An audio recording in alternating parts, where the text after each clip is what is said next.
नमस्कार दोस्तों। स्वागत है आपका मेरे चैनल सुनहरी कहानियाँ में। आइए सुनते हैं आज की कहानी देवदासी, जो सुभद्रा कुमारी चौहान द्वारा लिखी गई है। आइए कहानी की शुरुआत करते हैं। सोकर उठते ही सुरेश की दृष्टि सामने वाले मकान पर पड़ी, जो महीनों से खाली पड़ा था। उसने देखा एक स्त्री सामने छज्जे पर खड़ी है। सिर पर बाल छल्ले छल्ले बनकर माथे पर बिखरे हुए थे। रंग बहुत गोरा न होकर भी सांवला न था। चेहरा बड़ा बड़ा आकर्षक था। स्त्री के चेहरे पर विषाद की एक गहरी छाप स्पष्ट दिखाई दे रही थी। उम्र कुछ अधिक थी, पर सौंदर्य में किसी प्रकार की कमी न आ पाई थी। सुरेश मंत्रमुग्ध की तरह बहुत देर तक उसकी ओर देखता रहा। स्त्री नीचे सड़क की ओर देख रही थी। आंख ऊपर करते ही उसने सुरेश को देखा। दोनों की आंखें मिली। सुरेश की आंखों में प्रश्न था और रमणी की आंखों में याचना। तुरंत ही किसी प्रकार की आवाज सुनकर रमणी भीतर चली गई। फिर छज्जे के दरवाजे दिन भर बंद रहे। उसके नई पड़ोसी कौन है, यह सुरेश बिल्कुल न जान सका।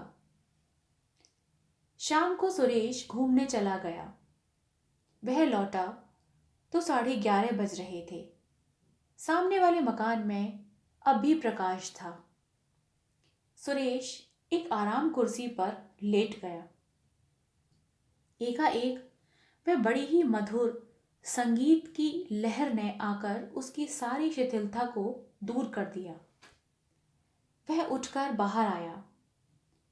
छज्जे पर सामने वाले मकान में कोई गा रहा था, गा रही थी। सांवरिये से लागी रहे दो नैन, सांवरिये से। गायिका संगीत कला की विशारदा जान पड़ती थी। सुरेश भी तो संगीत प्रेमी था, और केवल संगीत प्रेमी ही नहीं, संगीत के विषय में उसे ज्ञान भी काफी था। सुरेश सोचने लगा, हो न हो यह वही स्त्री है। पुरुष के गले में इतनी मिठास आएगी कहां से। तब तक गायिका ने गीत का अंतरा गाया। काह करूं कित जाऊं, मोरी सजनी नहीं परत मोहे चैन, सवरिया से लागे रहे दो नैन। संगीत बंद हो चुका था। सुरेश कुछ देर तक टहलता रहा और थोड़ी देर में उसे एक हल्की सी चीख सुनाई दी। फिर सब कुछ बंद। सुरेश कुछ समझ न सका कि मामला क्या है। वह जाकर सोया रहा। दूसरे दिन सुरेश सवेरे देर तक सोता रहा। जब वह सोकर उठा तब तक छज्जे के सब दरवाजे बंद हो चुके थे। दोपहर को सुरेश अपने कमरे में खड़ा था। एकाएक सामने वाले मकान की एक खिड़की पर एक कांच निकल आया। सुरेश ने फिर उसी रमणी का मुंह देखा। इन दोनों के बीच काफी अंतर था। चेहरा भी बहुत साफ न दिखाई पड़ा था। रमणी बहुत देर तक सुरेश की ओर देखती रही। आंखों में याचना थी, चेहरे पर करुणा। सुरेश सुरेश कुछ समझ ना सका कि मामला क्या है। वह बैठ गया। बैठ जाने पर वह स्त्री दिखाई न पड़ती थी। कुछ देर बाद सुरेश ने देखा, कांच फिर उसी तरह जहां का तहां लगा दिया गया है। सुरेश के सामने यह स्त्री एक समस्या बनकर प्रकट हो गई। वह कुछ समझ ही नहीं पा रहा था कि मामला क्या है।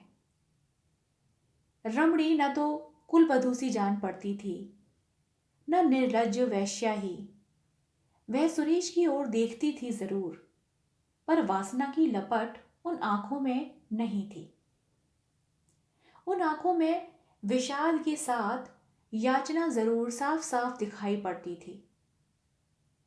यह भी साफ साफ जान पड़ता था कि जैसे वह सुरेश से कुछ कहना चाहती हो, पर अवसर न मिलने के कारण कह नहीं पाती।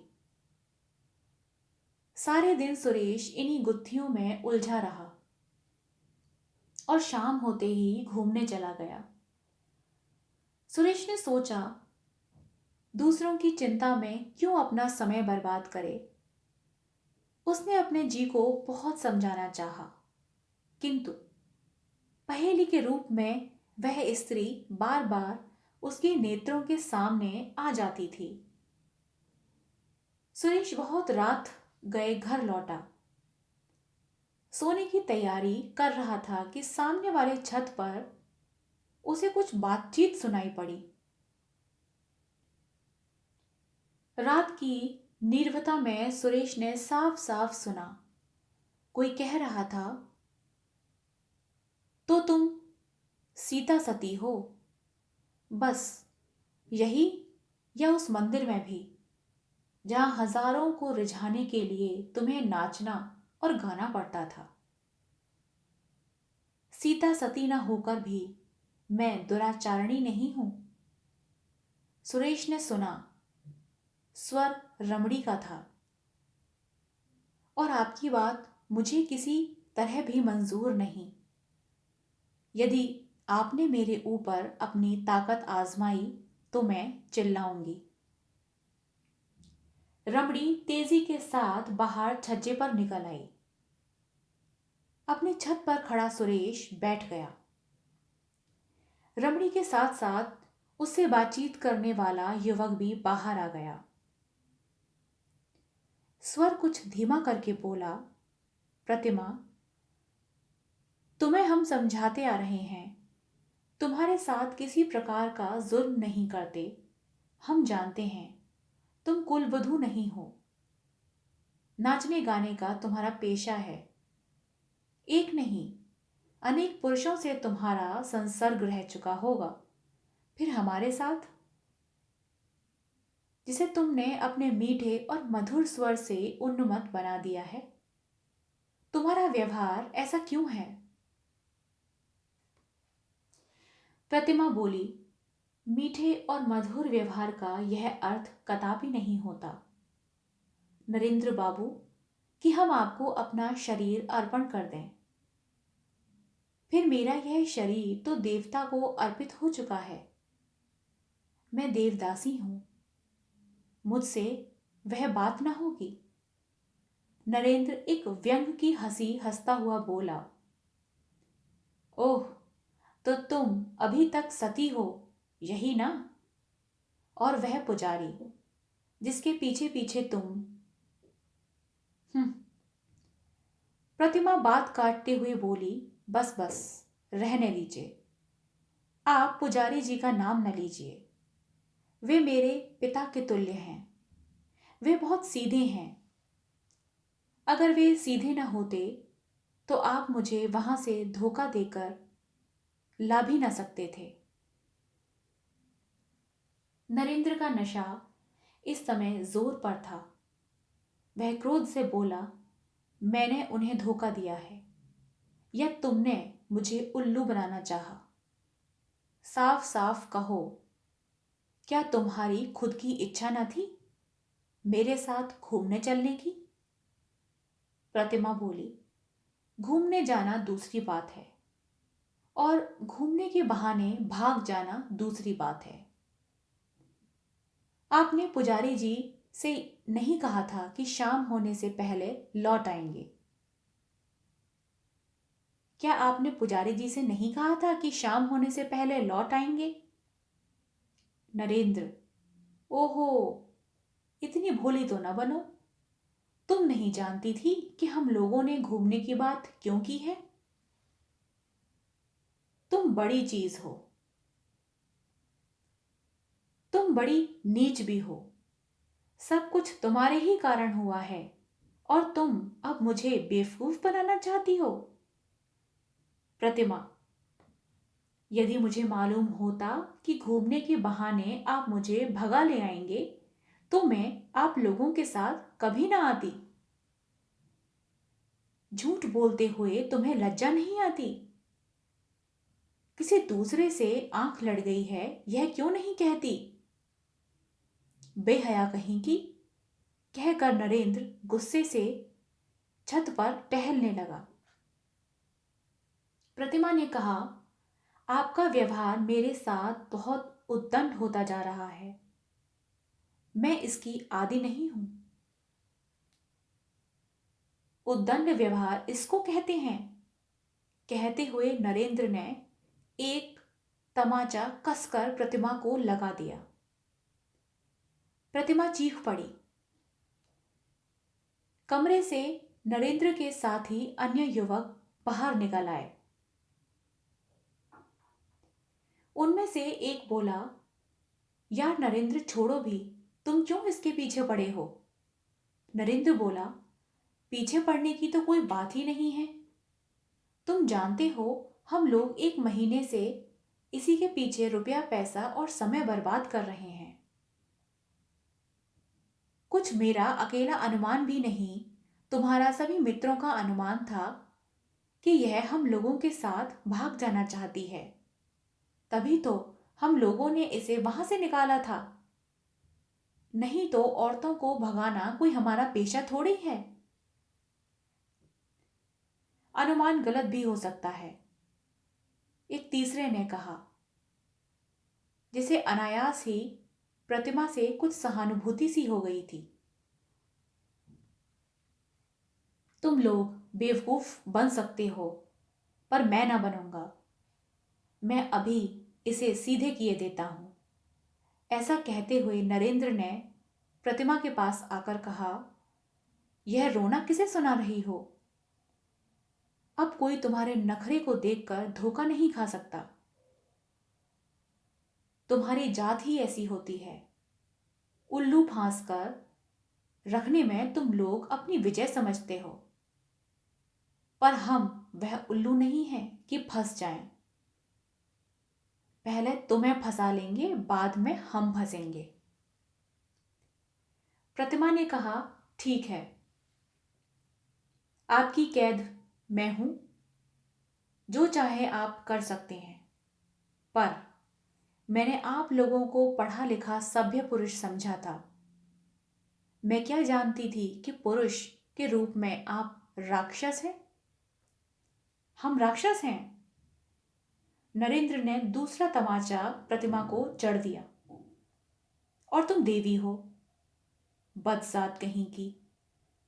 मंदिर की राई रत्ती हाल जिसे न मालूम हो, उसके सामने अपने सतीत्व का ढोंग रचना। यहां पहले ही सब कुछ जान लिया था, तब पैर आगे बढ़ाया था। हमने कोई कच्ची गोलियां नहीं खेली हैं। अब सुरेश से रहा ना गया, उठकर खड़ा हो गया। टॉर्च फेंकते हुए उसने कहा, आप लोगों की बात करीब आध घंटे से सुन रहा हूं। इतनी बातें सुनने के बाद इसी परिणाम पर पहुंचा हूं कि आप लोगों ने इसे कैद कर रखा है। यह आपकी कोई नहीं, इसे आप भगा कर लाए हैं। नरेंद्र ने उसी क्रोध के स्वर में कहा, हमारे आपस के झगड़े में पड़ने वाले तुम कौन हो? सुरेश बोला, मैं एक मनुष्य हूं जो मनुष्यता का बर्ताव करना चाहता है। यदि आप लोगों ने मेरे साथ दूसरी तरह का बर्ताव किया तो फिर मुझे पुलिस का आश्रय लेना पड़ेगा। मामला पुलिस तक गया। वे चारों व्यक्ति जमानत पर छोड़े गए। प्रतिमा को उसकी इच्छानुसार सुरेश के साथ छोड़ दिया गया।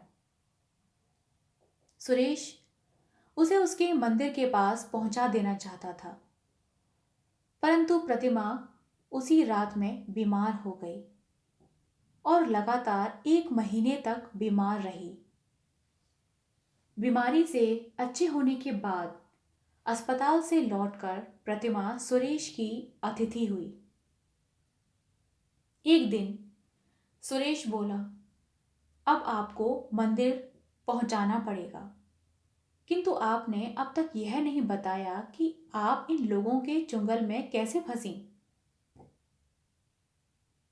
प्रतिमा बोली, गुजरात के देहाती इलाके में दुर्गा देवी का एक बड़ा प्राचीन मंदिर है।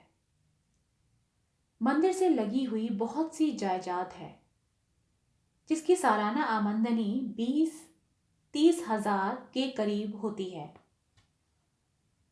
उसी मंदिर की मैं देवदासी हूँ।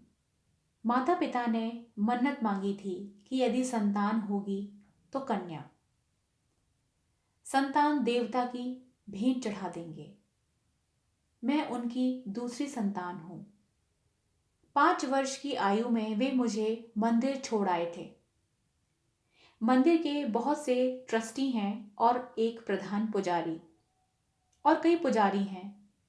प्रधान पुजारी पढ़े लिखे विद्वान और बहुत नेक व्यक्ति हैं। मंदिर की आमदनी से बहुत से छात्रों को छात्रवृत्ति मिलती है। बहुत से अनाथ बच्चों को सहायता मिलती है और विधवाओं का पालन होता है। प्रधान पुजारी के कारण मंदिर में किसी प्रकार का अनाचार नहीं हो पाता। मेरे अतिरिक्त और भी देवदासियां हैं। मंदिर के ट्रस्टी तथा अन्य लोग देवदासियों के साथ अनाचार करना चाहते हैं, पर प्रधान पुजारी के कारण यह नहीं हो पाता था। इसीलिए ट्रस्टीगण पुजारी जी से असंतुष्ट हैं। मुझे पुजारी जी ने छुटपन से ही हिंदी और संस्कृत की शिक्षा दी है। मैं मंदिर में नाचने गाने के बाद उनका पढ़ने लिखने पढ़ने का भी बहुत सा काम कर देती थी। वे बहुत बूढ़े हो चुके हैं। नरेंद्र वगैरह 6 आदमी एक दिन हमारे मंदिर में पहुंचे। ये लोग पढ़े लिखे सभ्य कहलाते हैं। पुजारी जी ने इनके आदर सत्कार का भार मुझे सौंपा था। इसके बाद इन्होंने मंदिर में कुछ दिन ठहरना चाहा। आने जाने वालों के लिए ठहरने का प्रबंध वहां काफी अच्छा है। उसके बाद ये लोग धोखा देकर मुझे वहां से ले आए। कई जगह ले गए, कहीं 1 दिन ठहरे, कहीं 2 दिन। सब जगह मुझसे यही कहते रहे कि पुजारी जी से पूछ लिया है, पर मुझे संदेह हो गया। जहां कई दिन से ठहरे हुए हैं, जो कांड हुआ आप सब जानते हैं। सुरेश बोला, पहले पत्र लिखकर पुजारी जी ने मंदिर का हाल चाल पूछ लें, फिर तुम्हें ले चलूंगा। प्रतिमा भी यही राय रही। सुरेश ने पत्र लिखा और कई दिन बाद उत्तर मिला। मंदिर की एक प्रधान देवदासी के अचानक गायब हो जाने से मंदिर में बड़ी गड़बड़ी मची हुई है। ट्रस्टी लोगों ने प्रधान पुजारी को अलग कर दिया है। उसके स्थान पर जो प्रधान पुजारी नियुक्त हुआ है वह बड़ा अनाचारी है। अब मंदिर मंदिर नहीं है, अत्याचारियों का अड्डा हो रहा है। निवेदक। पत्र पढ़कर प्रतिमा ने कहा, अब मैं वहां जाकर क्या करूंगी। सुरेश ने कहा, फिर अब क्या करना चाहिए। हताश सी होकर प्रतिमा बोली, मैं क्या कहूं, आप ही बताइए। सुरेश ने कहा, मेरा तो विचार है कि आप विवाह करके किसी भले आदमी की कुलवधू की तरह रहिए। प्रतिमा चौंक पड़ी। विवाह? मुझसे कौन विवाह करेगा? और फिर विवाह की मेरी उम्र भी नहीं। सुरेश ने प्रतिमा के जरा पास जाकर प्रेम श्रद्धा और आदर के भाव से कहा, उम्र की बात मत कहो प्रतिमा। शेक्सपियर ने जिससे विवाह किया था उसकी उम्र उससे 9 साल अधिक थी। विवाह दो आत्माओं का मिलन होता है और आत्मा कभी वृद्ध नहीं होती। मैं तुमसे विवाह कर सकता हूं। प्रतिमा का चेहरा लज्जा से लाल हो रहा था। उसका मस्तक झुकते झुकते सुरेश के चरणों पर जा गिरा। आशा करती हूँ आपको ये कहानी पसंद आई हो। मिलते हैं एक नई कहानी के साथ। तब तक के लिए धन्यवाद।